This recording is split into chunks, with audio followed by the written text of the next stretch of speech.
Good morning, everyone. This is iBanking session. So, we'll have six speakers. I can see four are already here. So, we'll have some interactive discussion. And I'll call upon Dr. Shunita, who will be speaking on sustainable iBanking amidst post-COVID challenges. Shunita, time start. Yeah, thank you, sir, and good morning, one and all. So, the topic which I'm going to talk on is sustainable iBanking amidst post COVID challenges. Now, if we look back, the trajectory of Indian iBanking was evolving quite favorably to reach a state of self sufficiency. And then came the year 2020, where our initial goals were to achieve 100,000 transplants from 200,000 collection. But this is what we had. We were not prepared for it, and we had the COVID come in, and where each sector was affected, and iBanking being no exception. The COVID-19 pandemic impacted the iBanking daily operations, disrupted our goals and strategies towards eliminating corneal blindness, but nevertheless, there were insights and several lessons learned in the process. Now, this is the pre-COVID statistic. If you look at the transplant numbers all across the world, we know that US performs the highest number of transplants, and then is India, and then comes Brazil. Now, what was the impact on iBanking statistics in collection and utilization? The EBA, iBank Association of America statistics comparison of 2020 and 2019 shows that compared to previous years of 2019, 2020 saw a decline of 20.4% of collection and utilization decreased by 22.8%. The Brazilian iBanks, which performed 17,200 transplants yearly before the COVID times, had a significant decrease to the tune of 58 to 60%. We don't have much data from the European iBank Association and GIBA, but if we look at our own data where the 7-year trends show that there was a significant decline again in 2020 and 21, there is a pickup of the transplant numbers and collection. So if we compare the EBI data with the EBA data, we see the percent change in India from the EBI statistics much more compared to the EBA statistics. We had a decline of 63.8% in the COVID year in terms of collection, and the decline was 51.7% in terms of transplantation compared to 20.4% in collection in US versus 26.5% decline in transplantation from the US statistics. This is our LVP network data, which saw a decline of 43.1% in the 2020 year, which has gradually increased in the next 2021. And in our own iBank data, it was 44.9% decline in the 2020, and thereafter there has been a significant improvement. However, we see that the utilization rates had improved in 2020 and 2021, which was 77% and 80% in the recent statistics. In the COVID times, we had an additional contraindication. We had a reduced donor cornea pool because of the additional contraindication of COVID donors. We had additional requirement of personal protective equipments, which was required as a part of retrieval of corneas. And then region-wise and state-wise, there were policies in cornea retrieval. Some states made it mandate, and some iBanks had to go for RT-PCR testing prior to donor retrieval. Now, what did all this result into? This resulted in a state of economic crisis for many of the standalone iBanks in terms of collection, and cornea retrieval suffered, and many were not able to bear the costs of the cornea retrieval process itself. That apart, there were human resources issues. Many iBank personnel left for fear, and they never joined back, what we call the great resignation in iBanking sector also, and they never turned back following the recovery and following better situation when it prevailed. Now, if you look at the data from the AP and Telangana since 2020, we saw there were 30 eye donation centers. Now, of these, 22 have become non-functional, completely inactive from 2020 and have not been revived. So out of 30, only 8 are functional, remaining 73% are not yet active still. This is the data from the EBI statistics where we see the functional iBanks pre and post-COVID. Now in the year 2019-2020 data shows that there were 89 functional iBanks, which resulted many iBanks became non-functional. There were 20 iBanks which became non-functional, and this is again 13 iBanks have not been revived until yet. So what has this resulted into? There is a surgical backlog. All the COVID has led to a weakened system and has increased our surgical backlog. So surgical backlog means that there were many patients who required optical transplant, these being elective procedures. The absolute number of these patients who are going to turn up for surgeries in the year 2022 and beyond is going to be more. Now, so our present priority needs is certainly just to address the backlog of the transfer which we already had, that apart the backlog which has been created in the recent years. So there should be measures to revive the inactive I-donation centers and I-banks and strengthen the functional ones. This should happen both at the I-bank individual level, because each I-bank will have its own peculiarities of revival, and then state and national level policies are equally important. Not all was bad. There were several good takings from the recent years. We adopted newer methods of learning, communication, and audits, and these should be sustained and continued because of the ease and their cost effectiveness, and other people can attend. That would be much better, and this should be sustained in the long term also. We also realized the importance of necessity of maintaining a stock of corneas with long-term preservation. Research and innovation was something which was very important, and this was specifically I'm highlighting the ones which were related to efficient utilization of donor corneas, and there were several improvements in this regard. But we understood what is meant by pandemic, or I will say crisis preparedness, which should be essentially involving the financial sustainability of the IBank, which is relevant and which we came to forefront in the recent years.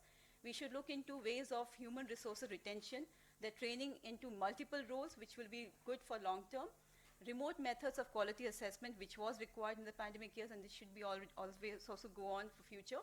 Training methods in the hybrid models, and the alternative modes of counseling, which evolved in the recent few years. So in conclusion, I would say that COVID-19 pandemic pushed I-banking activities 10, 20 years backward. The goals and targets which we had for 2020 had to be revisited and reframed. But it made us realize our strengths and vulnerabilities and the resilience to deal with the trying times. Thank you, one and all, and happy to have any questions. Thank you, Sunita, for very nice summary of whole situation. And any comments from anyone? Dr. Sunita, what is your recovery like post-COVID? What do you think, as far as collection is concerned? Has it returned to the pre-COVID levels, or? Not yet, but this year trend is showing recovery towards near pre-COVID levels. Okay. What other thing we have noticed is the utilization rate has increased from our own IBank and even across the network. So that is something, many factors related. And so overall, in the last few months, we have seen a near normal recovery to the pre-COVID levels. I can say in our iBank also we had actually in 2021 this is drop of almost 55%. Now even in 21-22 it is now minus 20%. So we are almost touching the 19 figure this year.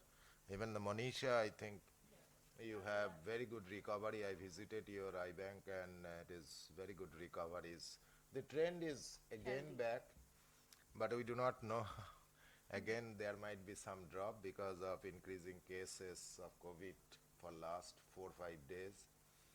Already some cautions are there in many states. 5 states the government has given caution.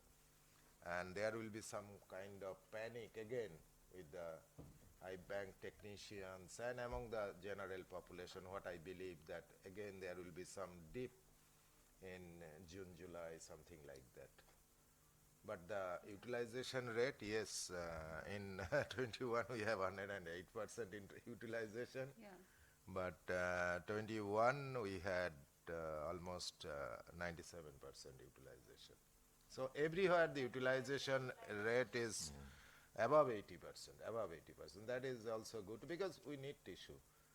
And a lot of double utilization, triple utilizations are happening. But what about RP Center? Any comment from Radhika or? Mike Dhinaya. Same. Okay. So we'll move on. Dr. Manisha, keep pace with advancing technology and training.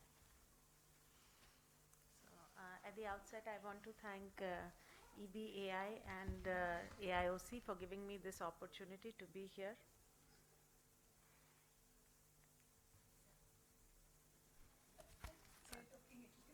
Maharashtra is now you have to put in public gathering.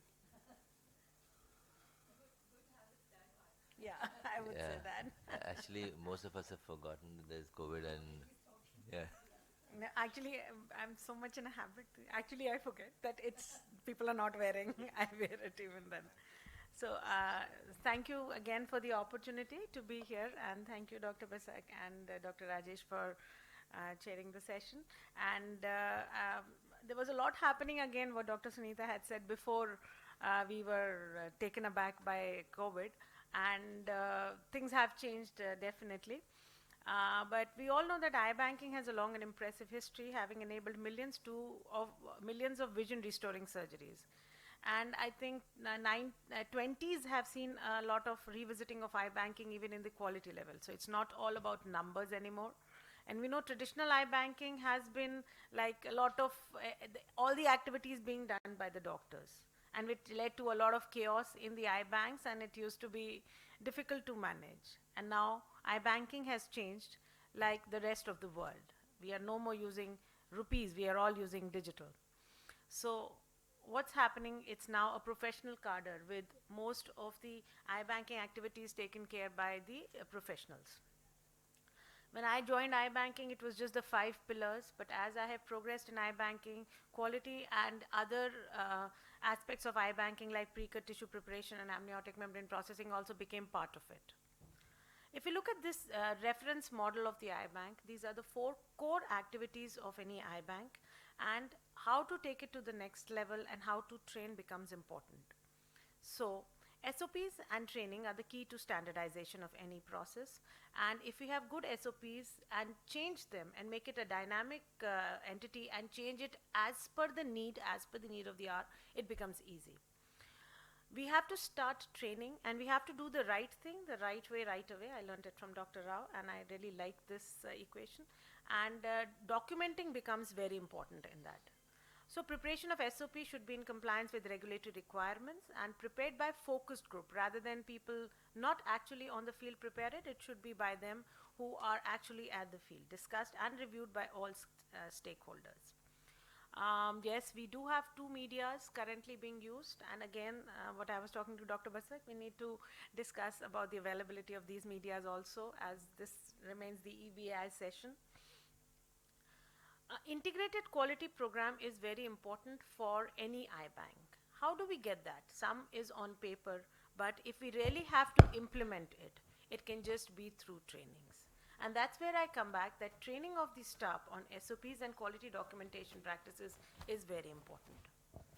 Tissue harvesting done by an experienced recovery technician is better than being done by first-year residents. We all know that. And trainings again have to be done at level of technicians, be it the technical training, be it their understanding and bringing out the passion in doing that and being more considerate. So a lot of refresher trainings are happening now. Also, again, it has come back, but it was happening in a very high numbers previously. For any iBank, having annual competency assessment makes their recovery program very, very successful and the utilization rate better. We came up with this rubric for assessment of iBank professionals and iRetrieval as a step to standardize the retrieval process, which was published, and it gives a very objective method of assessing the competency of an iBank technician, and I have heard that a lot of iBanks in India are now following this. So it's a useful training, it has useful to develop training guidelines, identify gaps, and eventually improve iRetrieval process. The trainer can be an iBank manager, a senior technician, or an ophthalmologist who has experience in retrieval. So it is just not the cornea surgeon who has to spend time, but they can just be trained on how to look at it.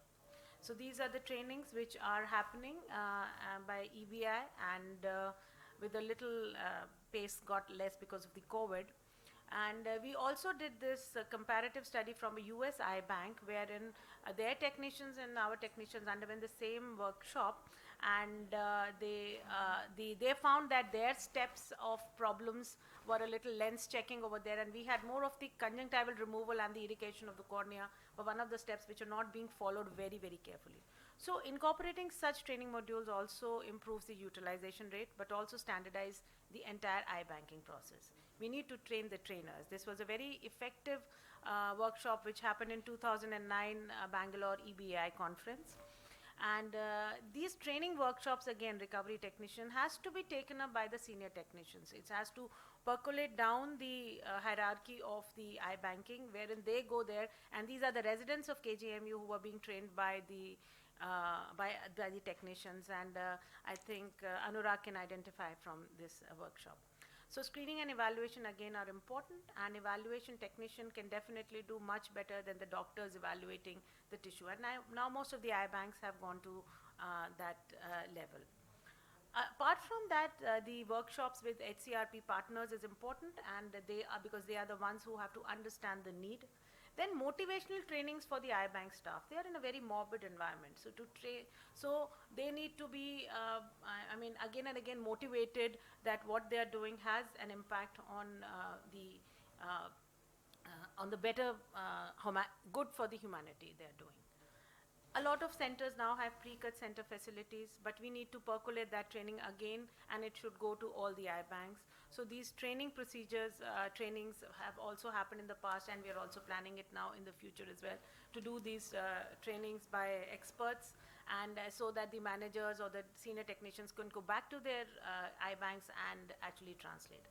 And amniotic membrane, again, a lot of iBanks are doing this, and these courses are also now available. So the aim is to have these, the institutes is to strengthen the training in our country. But then came COVID, and everything which was happening at a very high pace came to a little halt. But the crisis always has some opportunities hidden. We use technology for training now. Virtual meetings, online workshops, distance learning is a new normal now, what we say. But what we found that there was a gap, and there were no formal training centers with short courses available in North India, and there was need to standardize systems of all Indian iBanks to training with implementation of quality protocols, and which will further improve this statistics. So with this aim, we came up with the Jagat Singh iBank Training Academy, and it was inaugurated in the fortnight in 2021. And Jagat Singh ji was iBank counselor in our iBank, and he passed away on duty, and he was one of the, I mean, I would say the first counselor, and he brought the iBank where it is today. So we have a lot to give to him. So, and we named this academy on his, we named it after him, and the aim is to provide world-class training to strengthen iBanking in our country, and to be a partner of choice for iBankers seeking opportunities to learn new skills or refresh their knowledge. It's a one-stop solution, that's what we say. There are a lot of courses now available, not just here, we have courses in RP Center, in LBP. So I think a lot of choices are there, where region-wise also, where you want to go and increase your knowledge in that. So iBanking has definitely evolved. There are challenges in India. Around 15% of iBanking in India is still, iBanks are still contributing to 80% of the total transplants. But standardization remains the key for further development. We have to use technology for training, and I would say now, post-COVID, this is again time to be, we have to be back at the revolution of iBanking, which was happening now, and I think it can be back with a bang. We recently did 2 trainings, physical trainings in Jagat Singh Academy from candidates who were from outside India, outside Delhi. So definitely I would like to acknowledge the dedicated iBank team which we have at our institute, and also the very enthusiastic technicians and evaluators who are actually responsible for training of most of these from the academy. So thank you again for the opportunity, and thank you, sir. Thank you, Manisha. Wonderful coverage of technology, use of technology. And we have little discussion on media issue. So, Manisha, can you highlight what is the media issue? Recent past. Come, please. Because other thing we can manage, but media. So now currently, like the cortisol is not available, and I think it's with a lot of iBankers I spoke, and this is one of the immediate issue which is worrisome, and we are privileged to be in Delhi, and we have RP Center nearby, we can take the help, but I think pan-India, that may not be the situation, and this scarcity will always be increase and increase as it will go down. They are saying right now it's the raw material issue, And what they have mailed us, it is around 4 to 6 weeks. It will not be available. But sir, you can highlight on the actual situation. I want to know about MK Media. I talked to them in the stall today, yesterday, and they said within 2 weeks there should be no shortage. Oh, then that's a good news.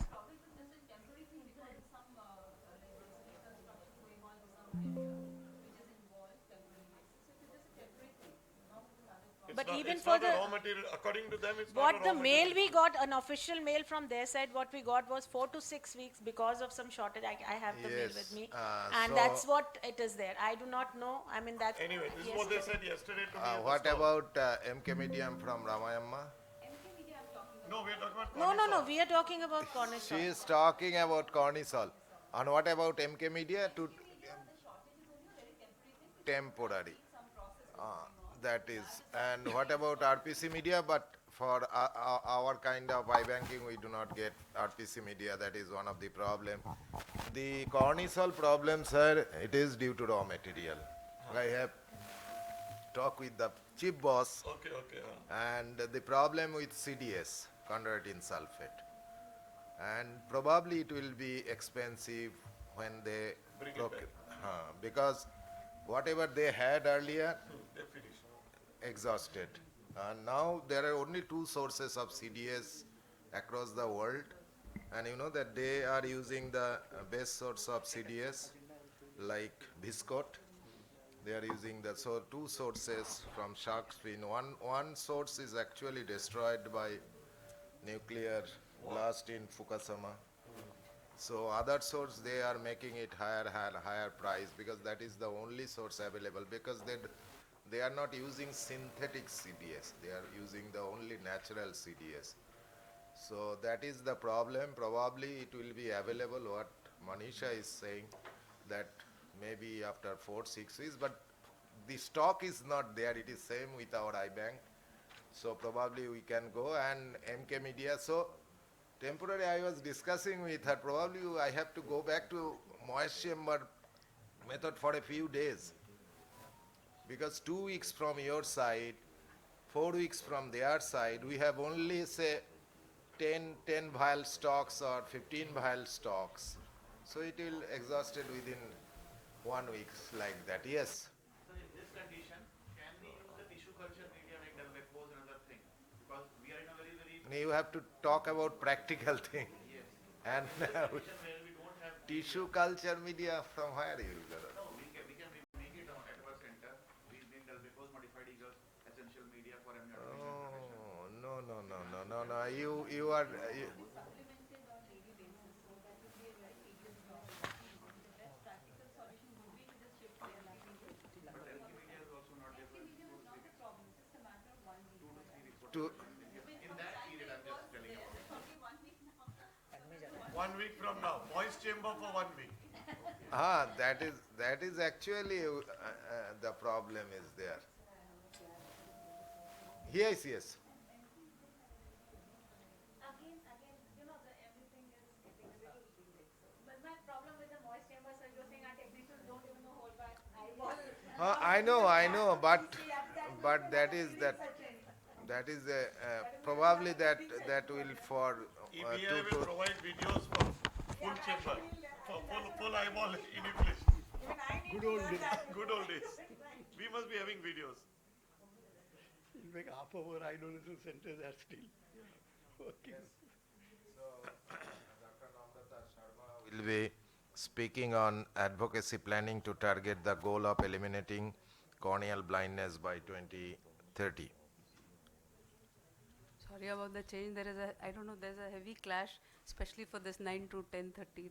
I have also a class, so I have to, by So- 10 I have to go. Anyway. I would be time. talking about advocacy and policy planning to target the goal of eliminating corneal blindness by 2030, and much of it is a part of presentation that we did for CRO in the Southeast Asian region. And India has been on the forefront, I think, and everybody knows that NPCB was started in 1976, and then WHO launched Vision 2020 program.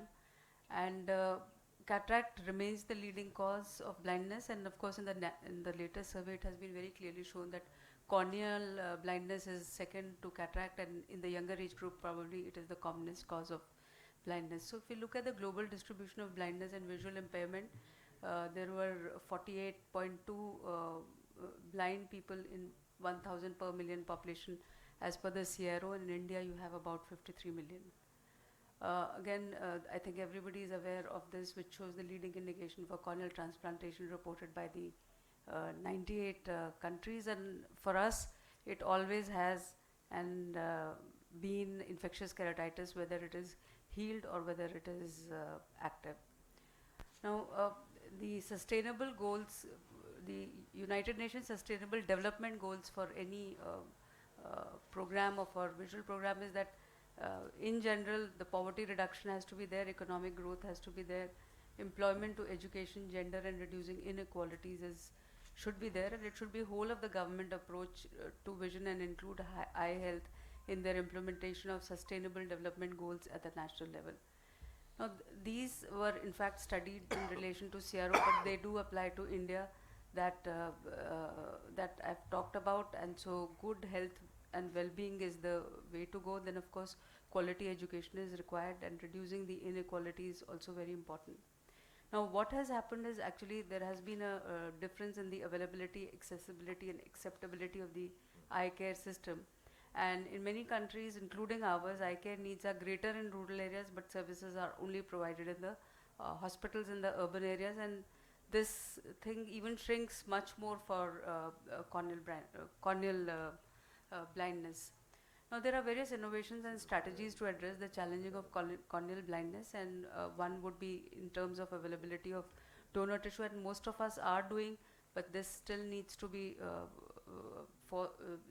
widened further, and that is networking with the eye donation centers, hospital-based corneal retrieval program, awareness generation activities in the community and educational institutes, and initiation of a toll-free number which is there in place but possibly does not work everywhere, and of course adoption of the in situ corneal remixation, which is there in almost 90% of our eye banks now.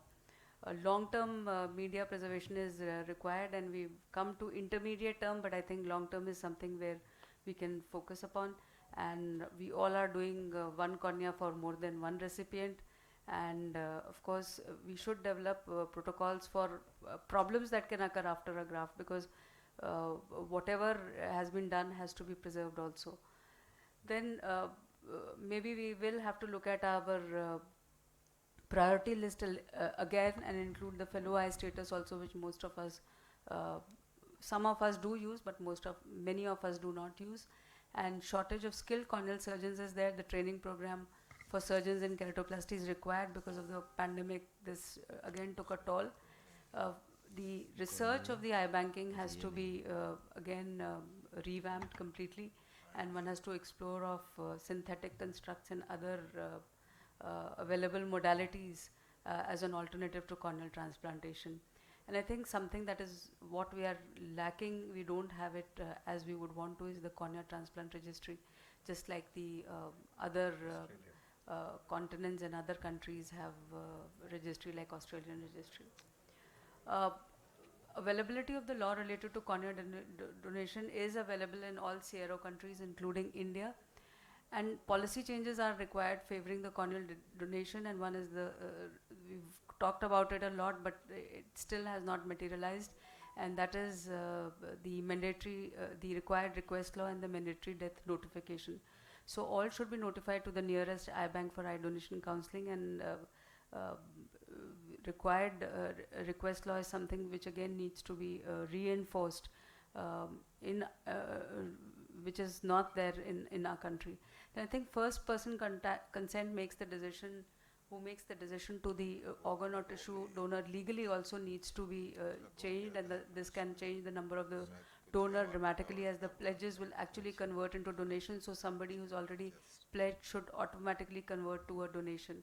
Access to all, I know that we do have access to trauma centers or mortuaries, but that is at our discretion. Those eye banks who want get access, but it should be the other way around, that all trauma centers and all mortuaries should be actually linked to the eye bank, and which should form a network so that the eye donation counselors can facilitate eye donation.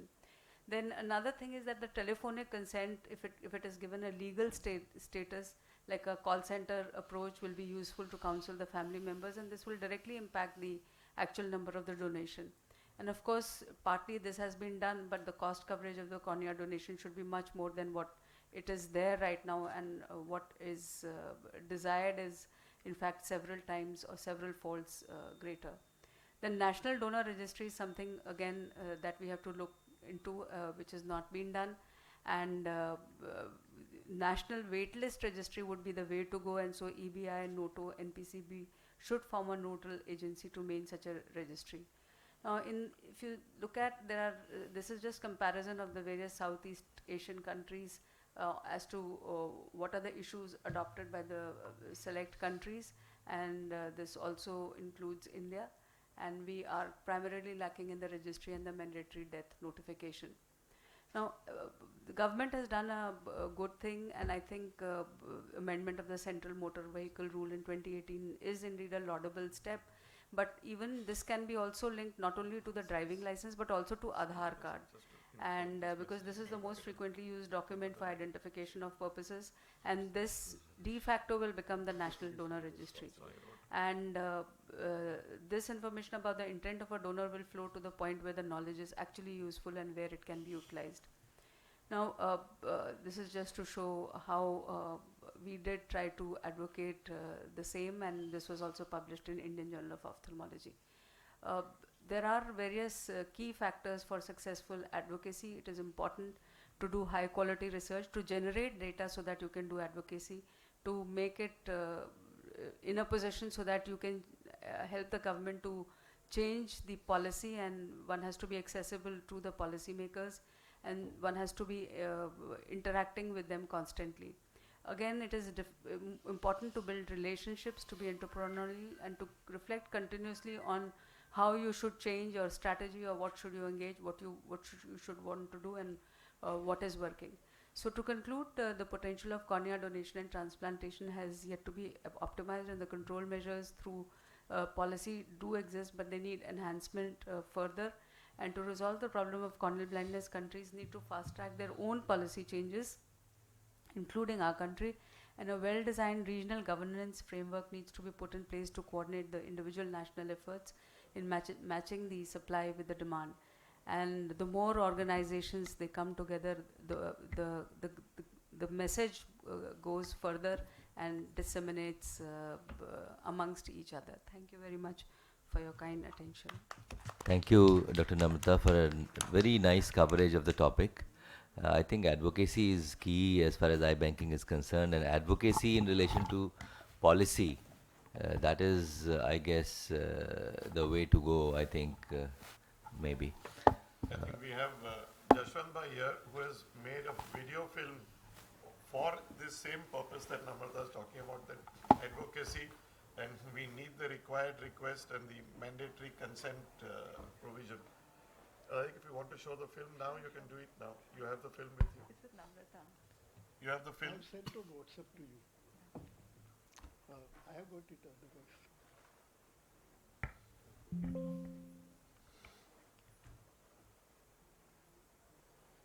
Any comment on this? Yeah, Dr. Sujata. I think it should be revisited about the water transplantation center rules. Because the water transplantation center says that you should have a specular. I raised this issue. That's the terrible. You should have a specular per patient. But not all people will have specular. Yeah.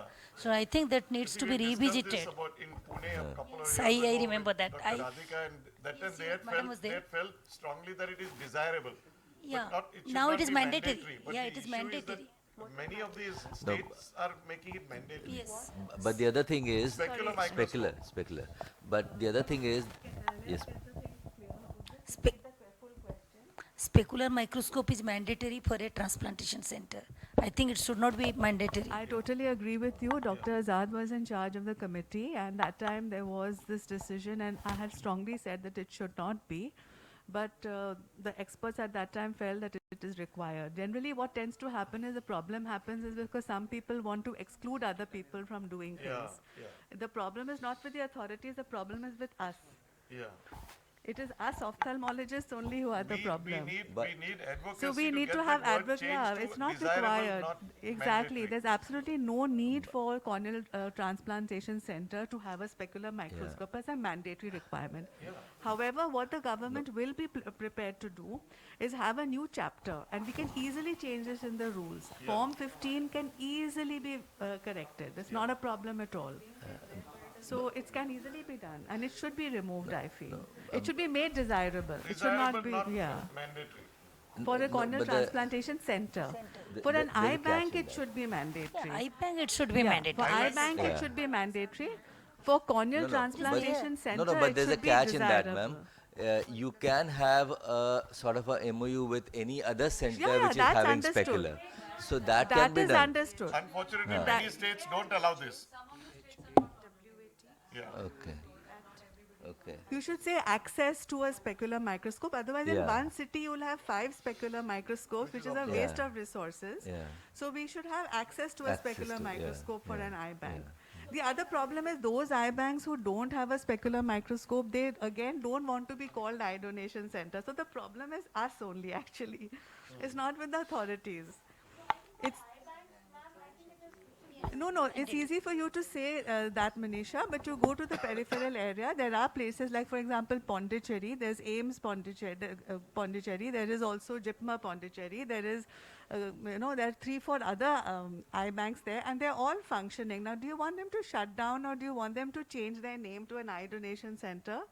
It's not, it should be that they can share the resources, no? For a long time, you shared the specular, right, in Venu, isn't it? So, yeah, you have to think Yeah. back about the journey, and the Problem question is when to you put nurture. it down like this, and Exactly. states have to implement. States somehow are so Yeah. rigid that they are more rigid than the center most of the time. So Absolutely. they pass their own laws. I mean, Maharashtra has passed a ridiculous law which is only applicable to Maharashtra, that I cannot export even a therapeutic grade tissue out of the city, out of Maharashtra. That's another thing which should really be stopped. Yeah. Even for research purposes, I can't send a cornea out of Maharashtra. I can And receive. sir, Yes, there Shakti. again, sir, it is an ophthalmologist in charge who has done this. Yes. So honestly, I don't know what we are talking about. It's a very senior ophthalmologist who has got that rule put. So what are we to do? We tried our best to get Yes. it changed. Now we are going to the court. Yes, He's I filing think a court petition. absolutely. Mental illness is I agree with you. 2008, we had provided 9,500 corneas which were not viable to transplant for research training all over India. And then all of a sudden, out of a blue, the claim circular came without any consultation with the eye donation center or eye bank or even ophthalmologist. And it has been so strictly enforced that when I tried to oppose it, they did everything possible to see that my eye bank gets a court order to stop my work. Quite right, because it is not a commodity. The cornea is not a commodity. It is a donated tissue to be transplanted, and there's no point having an artificial barrier like that. Shakeen So wants it to should say- be removed. Yes. Just wanted to Oh, make a just, point. just 1 second. Yeah. So another issue, if one cornea surgeon operating one center is approved cornea surgeon, can be paid at the second center where he can one surgeon operate at 2 different places? 100%. I think, yeah. You see, at least in Maharashtra, center is recognized. For example, I have a nursing home, private nursing home. My nursing home is recognized as a corneal transplant center. From my nursing home, I've given a list of 5 doctors who will operate. I've given their certificates, and also they've got a list internal with them. But on the certificate, no name of doctor appears. So that same doctor can be registered in 2 or 3 different centers as well, which is happening in Maharashtra. That is the issue. Sir, not as a full-time ophthalmologist, as a part-time cornea specialist. He can work in different centers. We are supposed to get other eye bank renewal. Yes. They refuse it on the contest that you have already registered somewhere else. So the second center will not be again. That is the problem with officers who don't understand that the same surgeon can operate. Can we have some guidance on doctors who can direct the concerned officer? Actually, it's there in if you say the Form 15, it says one full-time corneal transplant surgeon, one has to be full-time, Yeah. and that one full-time cannot be full-time in 2 places. Correct. Yeah. Only one. So, one full-time corneal transplant surgeon and one part-time. You have a list of 3 cornea surgeons registered with you. Yes. You can pick up anybody from there. Pick up one, No, but make that person one who's not going person has to elsewhere be full-time. full-time. See? No, so- no, see, part-timer supposing can we go have elsewhere for, as Yeah, full-time. part-time can go to many places. Medical college, we are 5 faculty members. So all of we are operating there. All we have been registered with the state authority. And 2 of us has their own, cornea Yes. transplant center. So But they have out of, refused out it of now. your 5, the one who is not going anywhere, They are refusing that too. That's what my question yeah, is. yeah. So out of 5, there are only 2 who are going elsewhere. Exactly. So वो दोनों को part time बना दो, आपका full time, तो बाकी के 3 में से keep one as a full time But person. they're not letting that happen, you see. So I'll tell you what the problem, sir, is saying is that surgeon A is operating in one place and the same surgeon is going to be full-time in another place. So that they will not allow, No. right? So, so therefore you have to operate only in the place where you are full-time. If you want to operate in basically it means if you're full-time in one place, you're not expected to be operating in another place. Correct. Whereas I feel even this rule can be relaxed. It's not required because there's a shortage of Shortage of corneal surgeons, we surgeons. need the It's surgeons. ridiculous. So these are the 2 points which can easily be changed in the rules. It is not an issue. I think we can just write these points that we should give this clarification. In areas where there's a shortage and particularly in government setup, you have to encourage. So if you, it should be that if you're full time in one place, you can, if you have the time, you can go to the other place. No problem, no problem. yes, 100% agree. You may have enough cornea, but we need more cornea surgeons. To rectify that, we Exactly. have to amend the rules. Yeah. So this will have to Add to our rules for amendment. Actually, it's just the difference in interpretation at different places. About the restriction of not sending cornea outside our state, as we have lost a golden opportunity, IIPTB was giving us on platter the Vision graft. vision graph, but then when they say okay, this kind of restriction is there, that would allow therapeutic grade cornea to preserve for Vice President of Eye Bank Association of India and also our MOU was also signed. Chairman, Advisory Board and Managing Trustee of Eye Bank Coordination and Research Center in Mumbai, popularly known as EBCRC, which is among the leading eye banks in the country and till date have provided more than 11,000 viable corneas for transplant for corneal blind people. Several editions of his book Eye Donation and Eye Banking in India have been published in English and other regional language. We are in conversation with Mr. Jaswant Mehta, who has always led from the front with the spirit of never giving up, a torchbearer and a Transparent layer of the eye, and the light enters the eye through the cornea just like the lens of the camera. Now if due to any accidental injury or any serious infection etc., which cannot be retrieved after the death, the endothelium cell in the cornea remains live up to 6 hours after death. In a reasonable time frame of say 10 years, we need to perform at least 100,000 corneal transplants a year. As against this, prior to pandemic, which had affected. at the required pace. To begin with, we must understand and recognize that basic parameters of eye donation and corneal transplant are vastly different as compared to other organs. Now, as I have mentioned to you earlier, all these other organs, liver, kidney, and heart, cannot be retrieved after the death, whereas cornea are retrieved after the death up to 6 hours after the death. Secondly, the blood group between the donor and donee has to match for successful transplant of other organs, whereas this is not at all necessary in case of corneal transplant. Thirdly, remove heart, liver or kidney from the donor is a full-fledged surgery, whereas to retrieval of cornea is a much simpler process, and even a trained technician with a few weeks training can easily perform this, and it doesn't require any medical degree. Fourthly, there have been lot of stories of scams and scandal in case of other organs, whereas this is not the case in case of cornea because they are retrieved after the death. And fifthly, in case of medico-legal cases where postmortem is required to be performed, the retrieval of cornea doesn't affect the postmortem findings, and it doesn't even disfigure the face of the disease, whereas this is not at all possible in case of other organs. Now, to exploit these favorable points as regards the corneal transplant, unfortunately our lawmakers have never failed to take a note of this, and this has seriously affected our progress. To support this, can you give us some comparative statistics about the impact of favorable legislation between India and other countries? We started eye donation activity in mid-50s. Now, considering the span of 67 years, our progress has been really slow, looking to the statistics. Now, the countries which have separated cornea from other organs and have a favorable legislation, the progress has been much faster. To give you some comparative statistics, between 1961 and 71, in a total period of 10 years, USA had only performed 20,000 corneal transplants. From mid-70s onwards, most of the states there passed the favorable legislation, and the impact was very obvious. The number of eye donations, which were a mere 6,000, touched a figure of 36,000 in 1988. And today, apart from performing 50,000 corneal transplants and eradicating corneal blindness, the USA is in a position to send corneas to several other countries where there is an acute need.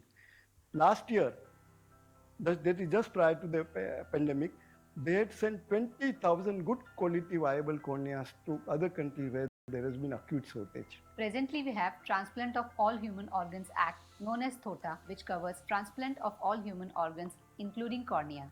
Mr. Mehta, can you share some more insights on this act? When in 1994, HOTA was being enacted, we had even prepared a model corneal grafting act, separating cornea from other organs, and submitted it to the parliament. But unfortunately, this was never paid any due attention. All along, by having cornea clubbed with other organs, it has really hampered our progress. Till 2012, it was mandatory to have a registered medical practitioner only to enucleate cornea.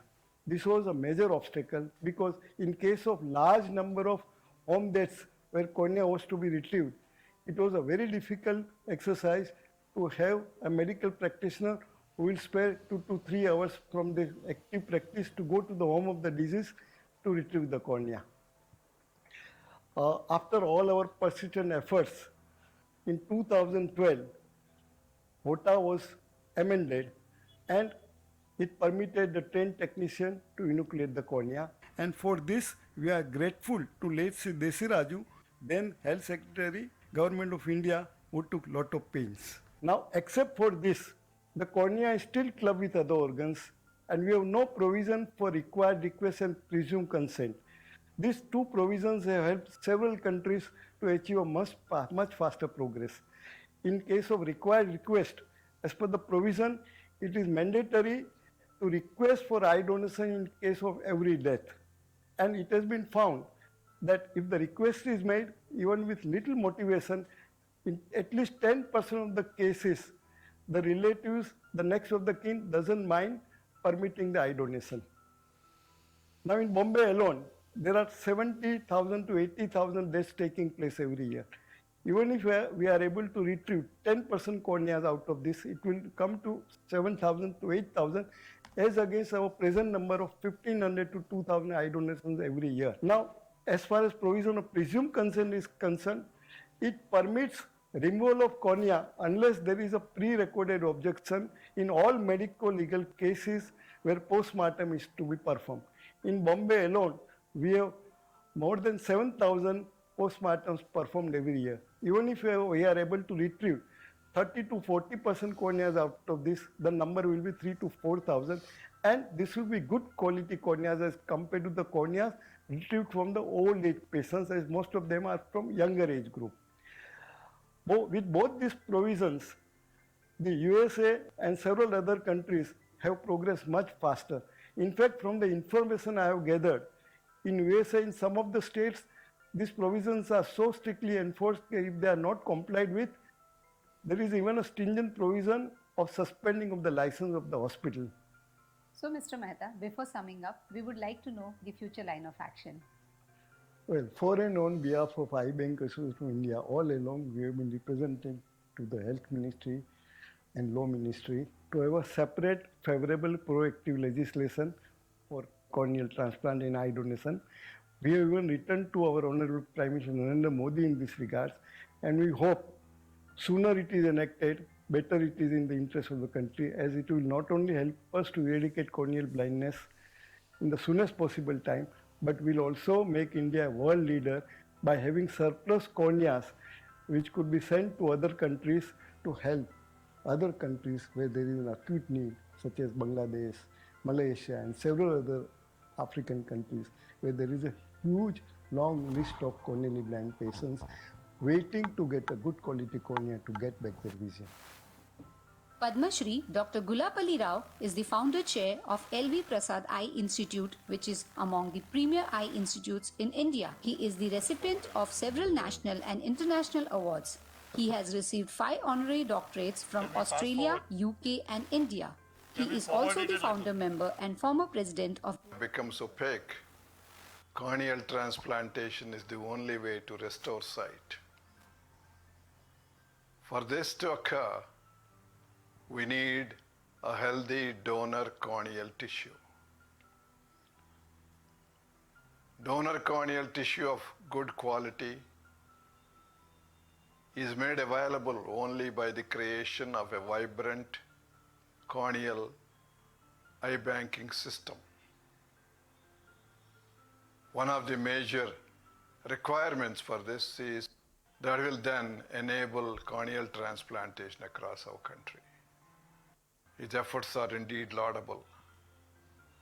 The final outcome, I'm sure, will be a successful one that will then make India a leader in the field of eye banking and corneal transplantation in the world. Of corneal donation exponentially.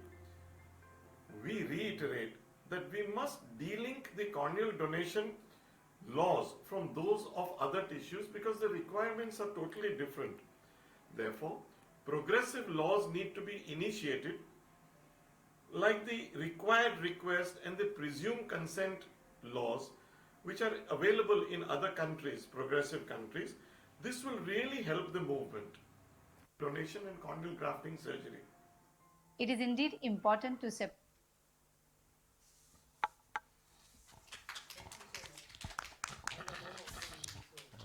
I think we.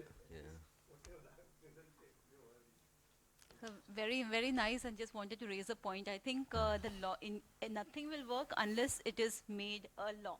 It Yeah. can't be a plea. It has to be a law and a legislation. So just like the ways you said, like retrieval of corneas by eye bank technician, the way we move forward for that, cornea should be treated as a national resource. It can't be like independent. So there should be no state action in that.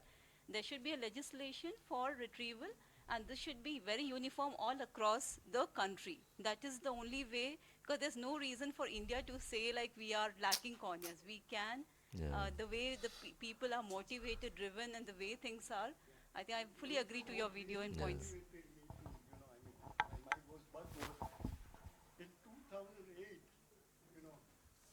we had this law, registered medical practitioner to initiate. They went backwards and defined registered medical practitioners only those with allopathy degrees. We were managing eye donation through our eye donation centers by way of, because it was difficult to get an allopathy doctor. We had a panel, Ayurveda doctors who were motivated. Even dentists were motivated because they are registered medical practitioners. And all of a sudden, rather than going forward, they brought a law that only an allopathy. And that was like almost a death knell.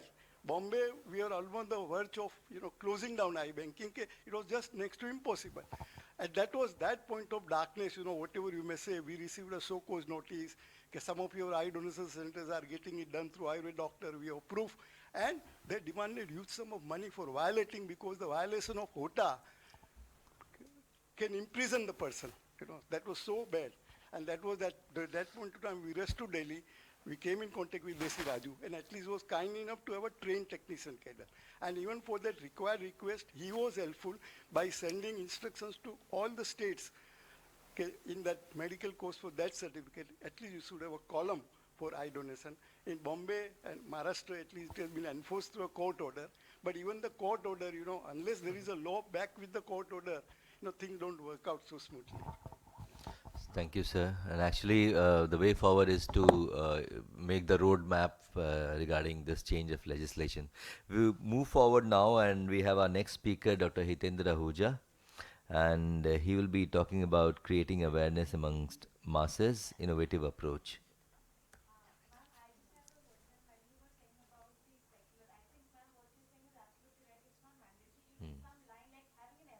Yeah, that's what I was telling.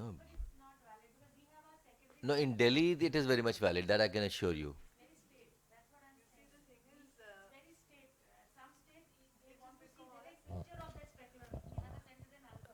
So, No, you yeah, can show no, picture Rajesh, and with no, MOU, Rajesh yeah. is right, because health is a state subject. Yeah, that so I- though there's a central law, each state has to adapt the law. Yeah. However, except for one or two states like maybe Maharashtra and Punjab, most other states have accepted it in toto. But this is the other problem. People are taking their random decisions. Different people are going for inspections, and they're leaving it to the discretion of individual inspection teams what they are doing. And some places they're delaying it for 3 years. Fortunately, in Delhi, they have been very receptive to everything we have said. So the Delhi government is very prompt, and we make sure that before any transplantation center or iBank permission expires, we go before, and now we also say up interim extension de do. I mean, like for example, I had to go to Pondicherry, and there was because of the COVID, it was difficult. I said, just give them extension for 3 months. Because there's no point stopping the work. Yeah. And unfortunately, this is a legal thing now. We were never having this problem earlier. And but the government also realizes, and we can look at some shortcuts and some long plans. The shortcut is to immediately put a representation for amendment of these 1 or 2 points in the rules, which are not at all a problem. We just have to say that corneal transplant center specular should not be mandatory, and if there is a MOU for an iBank with access to an iBank specular, because after all, we are the corneal surgeons, we have to say that it's not necessary. What will the Babu know? What a specular does, etc. Yeah. So we only are the ones who put that requirement there. So we only have to remove it. They won't mind. And the third thing we should do is that this surgeon point. The surgeon point is also valid. That also we can say that there is a shortage. And corneal transplantation is not that you're so busy for 6-7 hours operating. You can usually do one patient in one center and the other one in the other center. Yeah. And the third thing, the ministry has been getting some requests from other places also, because they are saying that the penalties are too high. Even other tissues like bone, skin, they are saying that people are going to get imprisoned for small things. So they are also representing that for tissues, the penalties are too high. So they are willing to consider a different chapter. So if we start changing the law, it's going to be another 10 years journey. And honestly, whatever we say, the parliamentarians have a different view. For example, they refuse to allow the word research. If you remember earlier, the law only said therapeutic use only. And it was only after repeatedly telling them that iBanks are not able to use each and every tissue. Some tissues we have to discard, so you have to keep some provision, because otherwise tomorrow some troublemaker will come and put an iBanker in jail कि ये 2 tissue आपने क्यों discard किए. So then they agreed for medically suitable corneas for medical education and training. They still did not agree for research, and many iBanks are not aware of this. They're using the word research in their consent form. You see, because people are just blindly following America, but this is not America, no, this is India. So I think these 3-4 points we can immediately take care, plus we should have this journey for amending the law, separating it, but different chapter. Yeah, and whatever these 4 points, and like for example, sir, you said required request. So they have required request only for ICU, because they are only organ centric. They want only ICU because then they get liver, kidney and heart. But at least it is there. So iBanks may not be aware that required request is mandatory in ICU deaths. And in a way, if you really see, if you have a required request for every death which is happening in every corner of India, will you be able to go and collect it? It won't happen. Supposing it will we have happen in in like... Maharashtra. Only what we can do is at least where there are eye donation centers, the required request. The law can be like that. If there is a iBank within a periphery of certain area, the required request law has to be implemented. That is a simple thing. First, let us ICUs, but we can say that extend it to hospitals which are near an eye donation center. Yeah. That can be done. So these 4-5 points can be done in no time, but separating will take a long journey. But chapter, yes, is possible. We should keep parallel. Like Yeah, we should yeah. have these three things going in parallel because we should not stop. Radhika, in our own mindset, we should not say it is going to be difficult. Otherwise, it is like always. No, no, sir. It's We not have, a question in of fact, we have difficult. ophthalmologists who are members of Rajya Sabha. But sir, they Yeah. don't care. They don't care, They don't unfortunately. I mean, They don't care. And I'm just being realistic. Very, That's very it. correct. We should do it, but we should be Yeah. prepared for a like we have to when you know something is difficult to prepare in that way. So we should do it True. that way. And it can be done. Yes, Dr. Yes, Itana. ma'am. Good morning.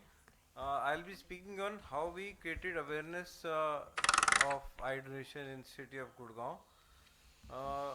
We always follow a philosophy of to begin small. We started a eye bank and followed a bottoms up approach. In 2004, this idea was conceived with the group of professionals, and this is how Niramay our eye bank was born, and all the founder members were professionals with the regular busy weekday job, and everybody was an volunteer. In 2005, the goals were very limited, and it was to set up an eye bank and to reach eye donation level of 100 from zero at that time.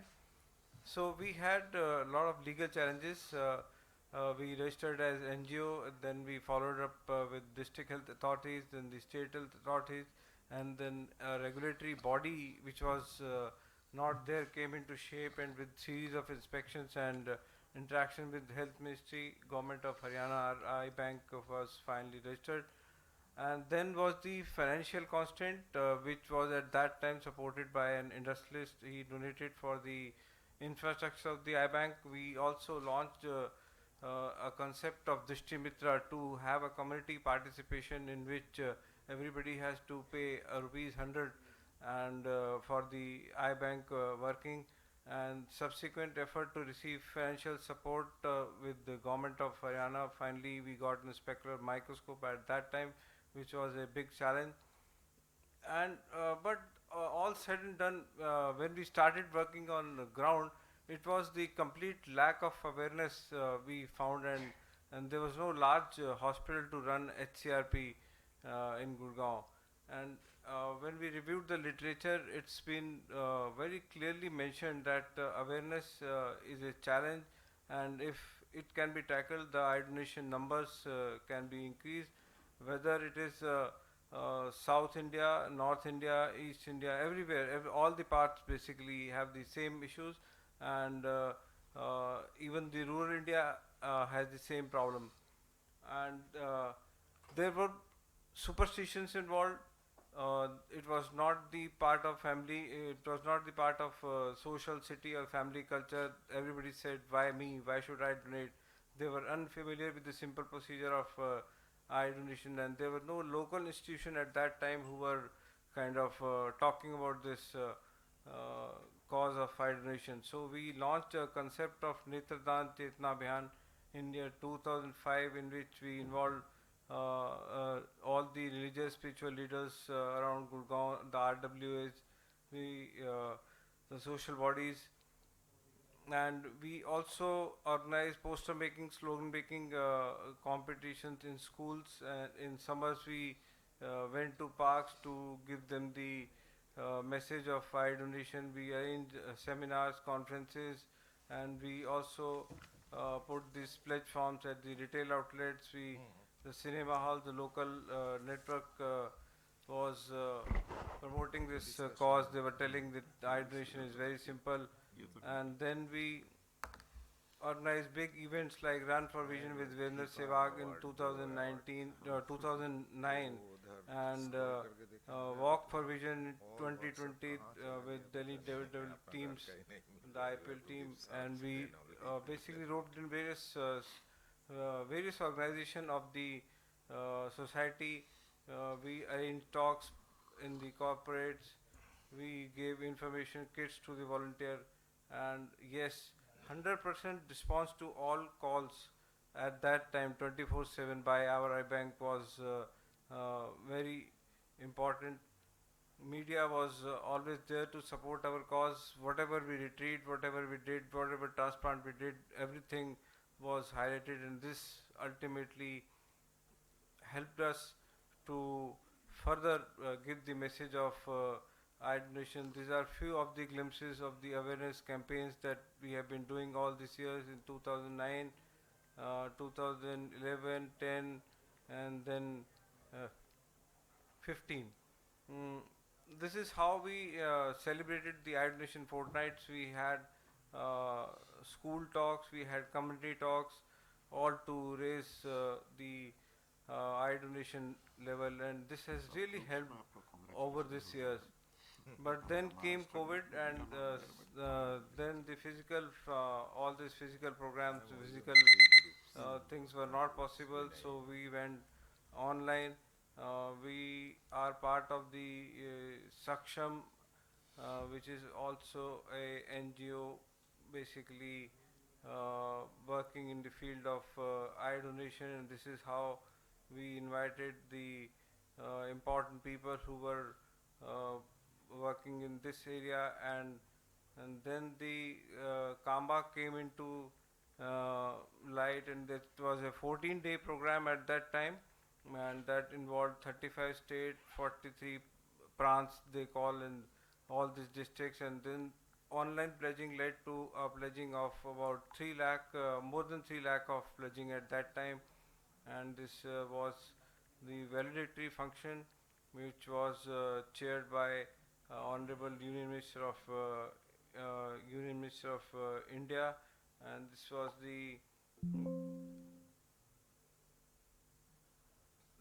just what we have discussed in the previous slide, and this was the online pledge form, which led to increase the level of eye donation. And locally in Gurgaon at that time of COVID, we did this virtual runs, then walks, all to raise the level of eye donation. This was the sequence of all the program, and you could run or walk anywhere and then put up your time and your this thing on online, and then whatever, how many steps did you do, and the final person who has done the maximum steps to raise this level of eye donation received an award from the eye bank. Thank you.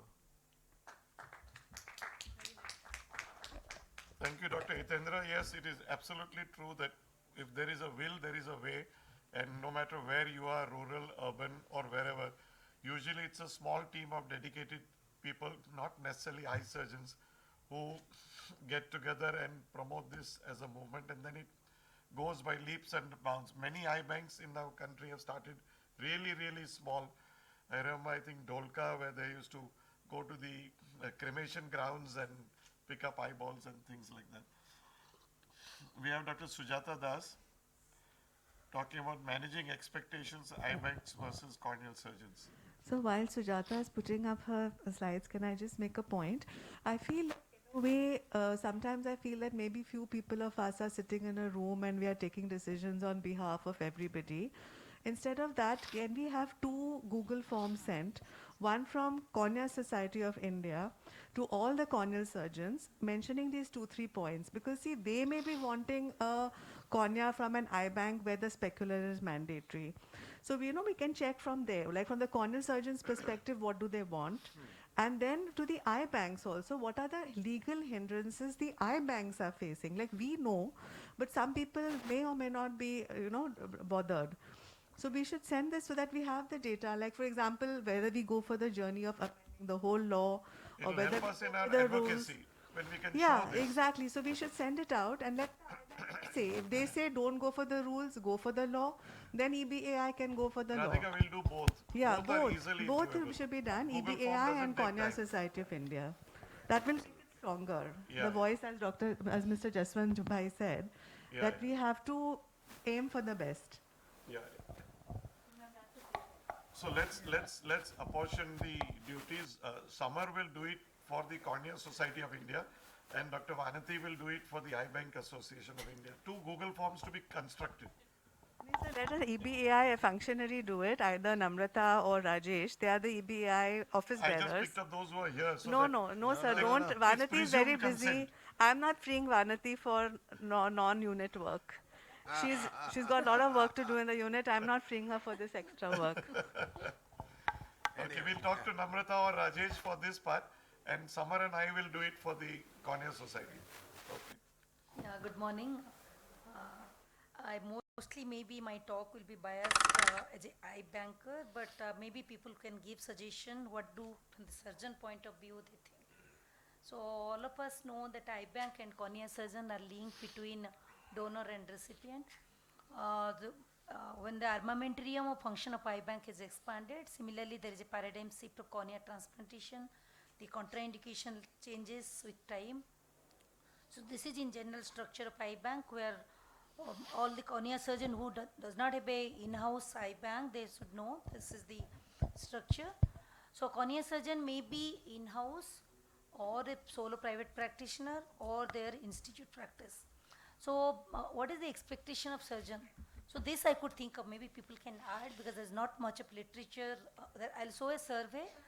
So basically most of the surgeon, they want good quality tissue because they want a favorable outcome, and most of the surgeon ask for a young donor. So probably because of the DMEC, they now want older tissue, otherwise they want young donor. They want pre-cut tissue, DMEC scroll, and zero waiting time. As soon as they ask, there should be a tissue ready for them. And the processing fee should be less. And they need tissue for practice and research sometimes. And they expect AMG and sclera from the eye bank. And minimum time, so they usually approach the nearby eye bank, so the minimum time of transportation. But sometimes the tissue quality also changes with time. So what is the expectation of eye bank? They need for the list, waiting list, where most of the eye bank, I believe, do not get from the, even if in-house also, they don't get a list of waiting recipients. And all the eye banks should be self-sufficient because most of us know that they should to be self-sufficient to maintain the quality. So early receipt of processing fee and utilization report. I'll say most of at least our eye bank, we don't get utilization report very easily. We need to go behind the surgeon to get the utilization report. So some common issues from surgeon, what I faced, tissue quality has changed. So you have done the evaluation as optical grade. When I get the tissue, it is therapeutic grade. But please understand with time it changes. And we got the tissue, but the patients are not there. So what should we do? If they send back, then they have to pay money because the airlines charge them money. Or they should find out a surgeon which is nearby so that even if they don't have a patient, they can distribute. And the unavailability of tissue. And they want quality control due to lack of uniform standards in India.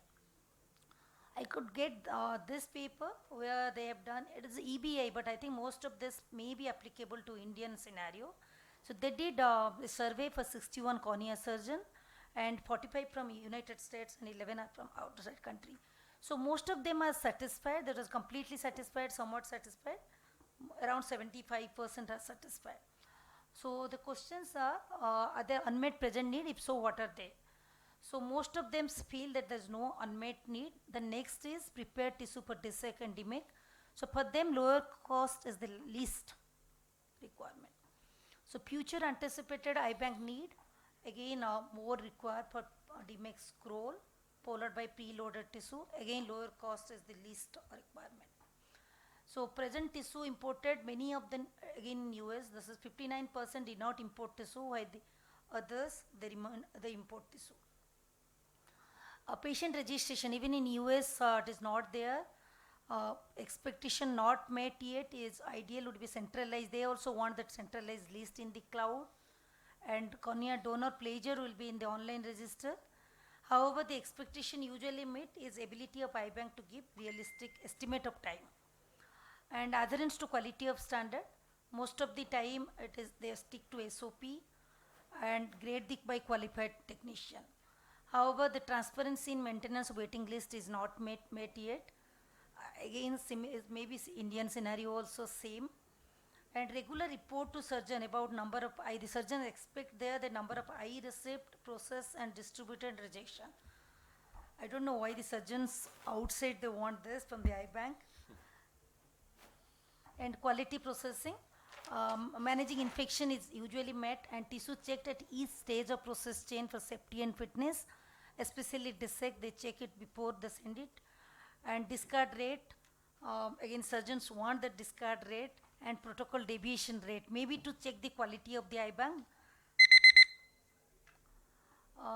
Again keep giving pre-cut tissue, they get usually pre-cut tissue. However, the OCT machine in eye bank, the surgeons want the OCT machine to check whether LASIK is done or not.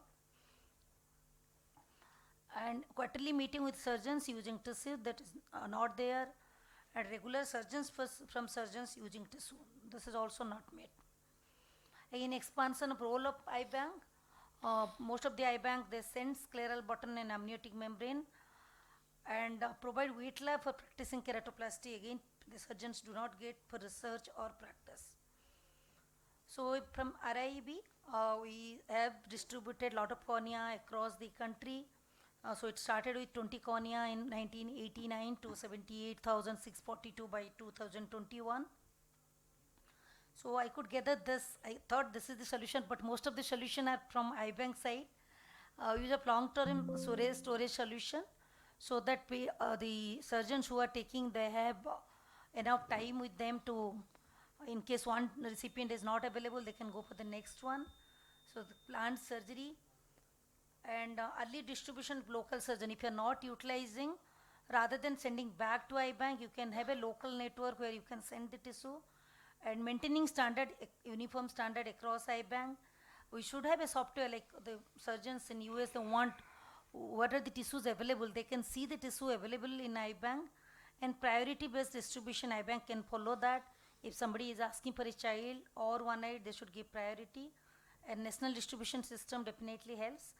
And we should update the surgeons about the indication contraindication list, because many surgeons do not take, yet they don't take poisoning cases when it is known that poisoning is not going to affect the quality.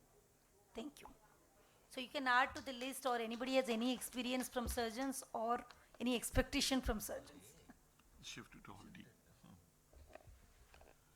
Thank you, Sujata. It's open for discussion. Yes, it's true. I think it's like husband and wife. The expectations from each other will always be there and will never be fulfilled. And somehow they say that that's the secret to a happy marriage. So I think we have to live with this, narrow the differences, but there will always be, because some expectations are unreal. As you correctly put the expectations of surgeons that they want zero waiting time, but then surgeons are not moving towards increasing donations. How do we get to zero waiting time and things like that? So, but you've correctly highlighted some of the issues. At least we can resolve them and come closer to understanding. I like this idea that if the surgeon doesn't require, he gets the cornea and he contacts another surgeon, in his network. But then how will it be, under NOTO and ROTO and all that wait list, it will be a violation, okay, how can one surgeon send to another surgeon when there is already, the criteria. Done sometime, the CDS people. No, It should be actually, done. I it should do be just agree with you. documented. So, Right, but very you can good. just document that to avoid wasting the tissue, and like it is an emergency situation, rather than waste the tissue. Yeah, It yeah. has been transplanted. So I No, think it's a very good idea, but only thing is, the way the government authorities act, I know. Yeah. unless it's completely If they want to trouble you, they'll trouble you. I know, that's, best friend is very bad. that is true, yes. I just wanted to ask about this only, that how can the government trouble you? Like at times we also have requested, like from Shroff or from GNEC and from other places, and we have got issues and we have used it. So I mean, how can the government trouble in that case? Normally, no. We have a very harmonious relation with our government. In fact, we are adopting RIO Kolkata, we are adopting NRS, we are adopting, because they do not have manpower. They have infrastructure, but manpower and other logistic is not there. So we have agreed upon with a MOU. Third MOU is going on. 1:1. We take one, you will take one. And it is on stamp paper. So very good harmonious relationship. And we are telling the government, as because I am the advisory to the government, I am telling that no, we cannot feed you like, we will teach you how to catch a fish. Then you learn how to catch a fish. But the things are always, you know, that in some part of the country, in government setup, the things are so sluggish, you cannot do. But the corneal blindness will suffer. It is not a question of sluggishness. Can you imagine, we had provided nearly 10,000 non-viable corneas all over the country. I received a notice, please give complete details of all corneas non-viable which you have sent outside the state. Full details I had to provide.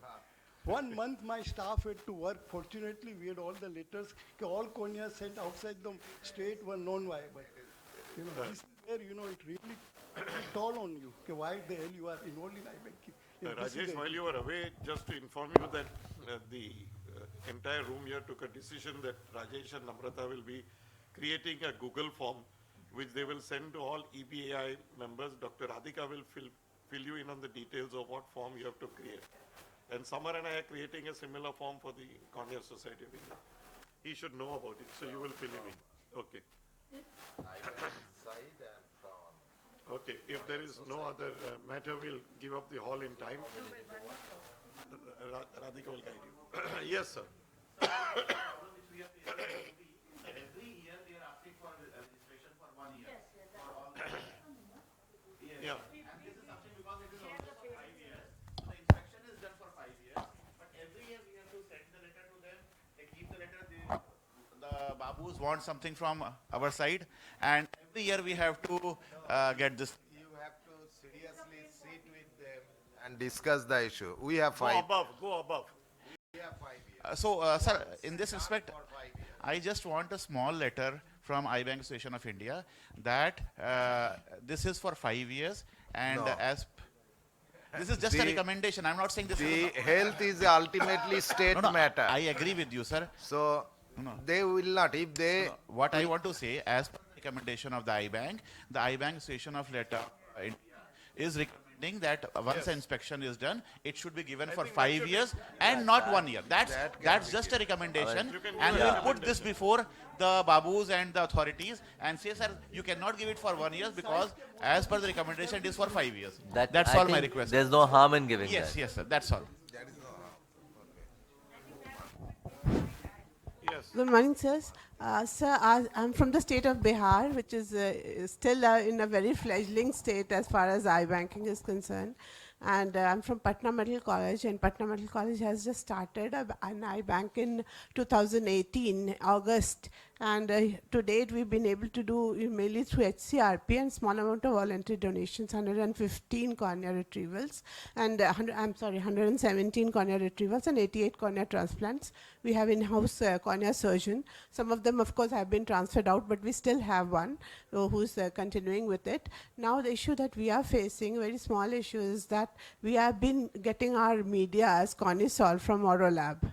Okay, and then when we are going in for voluntary donations, most of the time the tissues are not, up to the mark, and we can use it also very fast. So using Cornisol for all the tissues is really not very, viable for us.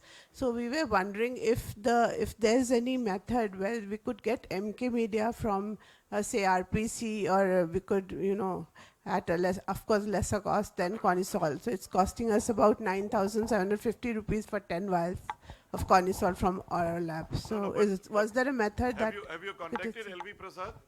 No, sir, no, not directly. That's what the method that I'm trying to ask you. Is there a method from the country that the country can help us? I'll take that question.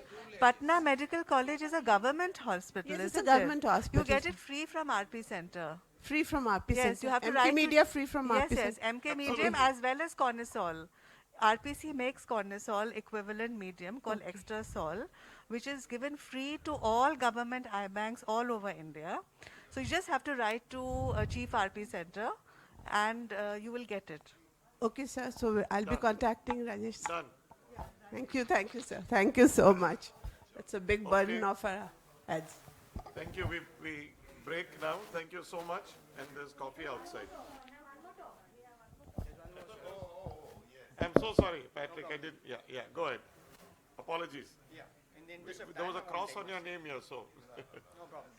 Sorry. Okay, so I will be talking about community accomplishments, break key for global this session. learnings, and the path ahead. So before we get into that, this has been SightLife's program pillars for the past several years. No change so far, and urban development has been and remains a very important pillar over there. Getting into that, what exactly is a community? The reason I bring this up is because right here we are a community. We are an iBanking community and we have something in common because we want the betterment of iBanking. And to feel that we are in a community, of course, there's a membership, there's a reinforcement, and there's a shared connection. That passionate debate that we've had right now, it really is evident that this is a community which is strong. So what exactly were the accomplishments? Come COVID-19, we saw iBanking basically was a pretty big picture, was a lock and key. But we also saw rapid recovery. If you look at the graph over there, you saw this iBanking recovered better than the economy. So if you look at this Nike swoosh in 2020 and that V-shaped recovery that you see in 2021 after the waves, this is much better than when, in a way, many other industries recovered. We were able to retain key talent, irrespective of the fact that some people were lost, but most of the talent in iBanking, fortunately, still is in iBanking. We also saw AIOS and EBI come together very quickly to get the guidelines for the iBanks. Who would have thought that NPCB, AIOS and EBI could do that in a matter of months? So that was there, and that was something which was, literally unheard of. We also saw NPCB and AIOS's good use of time. We saw adoption of 2020 standards of iBanking, which is something that was pending for 7 years. Then we also saw something which we never thought possible in a matter of months. There was rapid policy advancement. So given that the cost of iBanking had gone up thanks to PPE kits and everything, we also saw an increase in processing fee thanks to EBI. Within months, the request was made in May and the actual, that came out in August, which was really as fast as it could be. And we also saw NPCB giving us the voluntary collection permission after repeated going back, but still 6 months is very quick. We also used this time, this is specific to SightLife, to actually develop a lot of the curricula that we were working on since years. So something that's not on this presentation is we also developed curricula for tissue evaluation, tissue processing, as well as tissue recovery. So those curricula are something we're going to release this year, and it will be released through virtual sessions, but they will be made available to all EBI members. And a lot of these surgeon training curriculum as well, which some are already being used and some are going to be used within this year. So what exactly did we learn? We learned something which we initially weren't sure of, that the community is resilient. Even in this time, in a once in 100 shock to the community, we saw that no iBanks failed. At least SightLife partners, all of them survived. We had a list repository in which we had 7 iBanks who were at the risk of complete failure. And really happy to say and proud to say that none of them did. All the iBanks are still there, still working, maybe not at the same volumes, but they're there. We also saw that associations and government relationships, if they work together at the right time, we can see, almost miracles happen. Supporting policy, it still remains a critical enabler. Dr. Namrata has already talked about that. That's been a discussion we've been having for a while now. Tissue sharing remains important. It was really amazing to see a lot of iBanks sharing tissue in the time of need during the lockdown and post that. Even glycerin tissue was sent across the country where it was needed the most. And we also see that something again a lot of people were skeptical of, including myself, was can we use a virtual mode to drive any kind of engagement? But I was proven wrong. There are limitations, but there is a lot that can be done virtually. We even successfully did quality audits. It's more work, it takes effort, but an audit, especially a quality audit being done virtually, was something we hadn't thought of. Even EBAA or any other agency is not doing that, but we've been able to do that successfully, and the feedback from all iBanks has been very positive. iBanks remain financially fragile, even with the increased processing fee, and that is something we continuously have to work on. Some ideas coming in the next slide. And we really need to find ways to reconnect. This is a great start. We would love to see the EBI session also happening in September, hopefully. We really look forward to that. But we could look at the mode in which instead we don't wait for once in a year or once in 2 years, but have a community connect more often. And this entire comfort with the virtual mode makes it possible. Finally, what's the path ahead? So we have, of course, I mean, a lot of teams have changed. A lot of the work has changed to some extent, so we really need to rebuild team. There are iBanks where the teams have been lost permanently and they have to rebuild. They have to reskill. The newer skills, and especially the skills in which we were dependent on the experienced people, they have to be retaught, and that is where something we are doing with EBI. The virtual sessions and eventually in-person sessions are important. We also want to see the mature iBanks, the iBanks like LV Prasad, Shroff, who've been around for so long, share support with other iBanks. They can act as mentors. In fact, this might become the cornerstone of SightLife strategy as well in the future.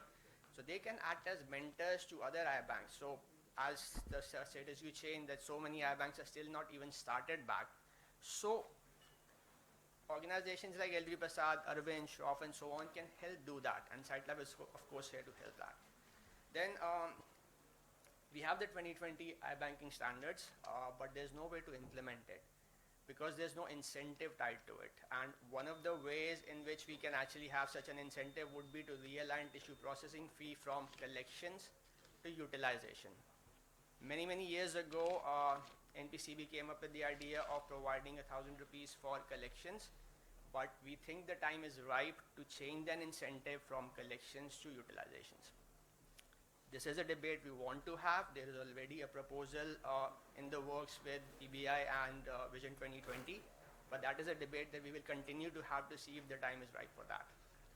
Finally, the tissue processing fee and then policy accelerators. A lot has been said about the policy accelerators, but something we think if you look at an effort versus impact matrix, something that is easy to do would be mandatory debt notification. There is already mountains of evidence and it's quite executable. And at the same time, access to MLC cases. It's a tricky one, but this is something if this community works together, especially through these discussions that we can have through the Google form, we can take these up with the government because these are out of the others required requests and so on, which can be controversial. These are easy, there's no controversy, so these can be taken up quite easily. And with that, thank you very much. Thank you so much. And since we have to hand over the hall to the next session, I invite all iBankers to leave the room in the next 30 seconds. Thank you.